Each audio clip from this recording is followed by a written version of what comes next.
الكشف عن أول علامة يابانية ستنافس فيات بالجزائر.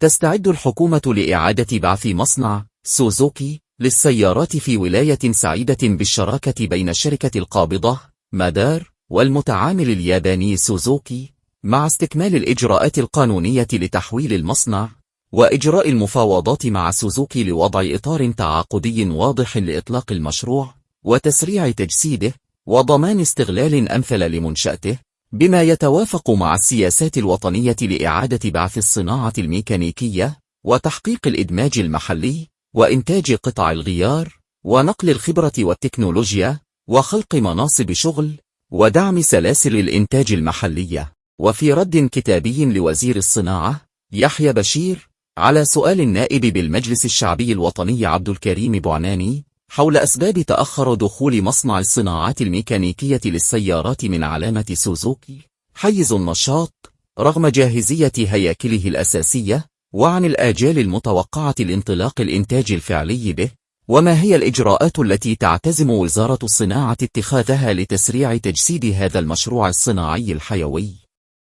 وضمان استغلال أمثل لمنشأته بما ينسجم مع التوجه الوطني لإعادة بعث الصناعة الميكانيكية وتوطين القيمة المضافة محليا. قال يحيى بشير أن وزارة الصناعة تعمل على تسريع إعادة بعثه في أقرب الآجال، وشدد الوزير على أن مصالحه تسعى في إطار السياسات الوطنية الرامية إلى دعم التنمية الاقتصادية وإلى إعادة بعث المؤسسات المصادرة بموجب أحكام قضائية لضمان استغلال أمثل لمعدات الإنتاج وحماية الموارد الاقتصادية للدولة، وأن إعادة تأهيل هذه المؤسسات وتشغيلها يساهم لا محالة في تحقيق عدة أهداف استراتيجية، منها تحفيز الاستثمار وخلق مناصب الشغل ودعم سلاسل الإنتاج المحلية وتنشيط الاقتصاد الوطني، بما ينسجم مع توجه الدولة نحو إعادة بعث صناعة وطنية قادرة على توفير منتجات ذات قدرة تنافسية محليا ودوليا. أما بخصوص مصنع سوزوكي للصناعات الميكانيكية للسيارات من علامة سوزوكي، فقد تم مبدئيا تحويل هذا الأخير إلى الشركة القابضة العمومية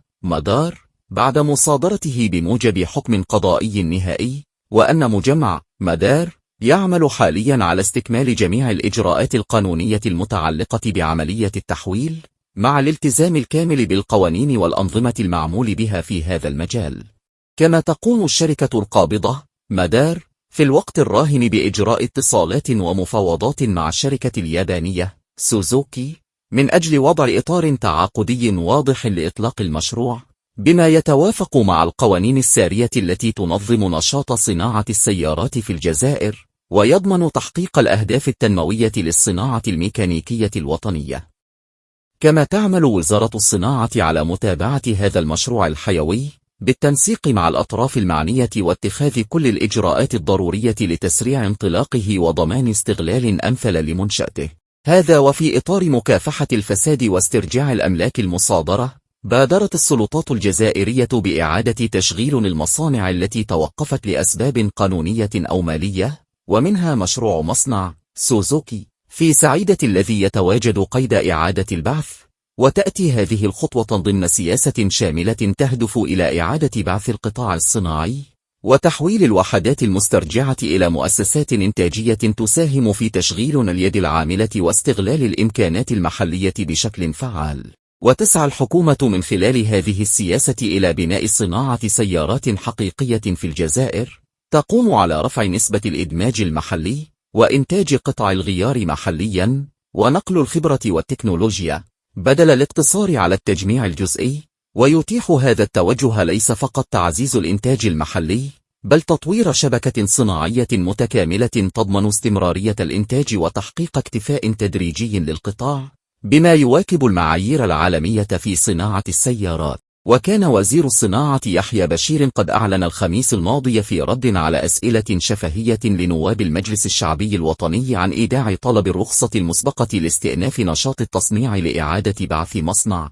كيا للسيارات ببتنة، مشيرا إلى أن المصنع يعد من الأصول المصادرة التي تعمل الدولة على استغلالها اقتصاديا، وقد تم تحويل ملكيته إلى شركة فندال التابعة للمجمع.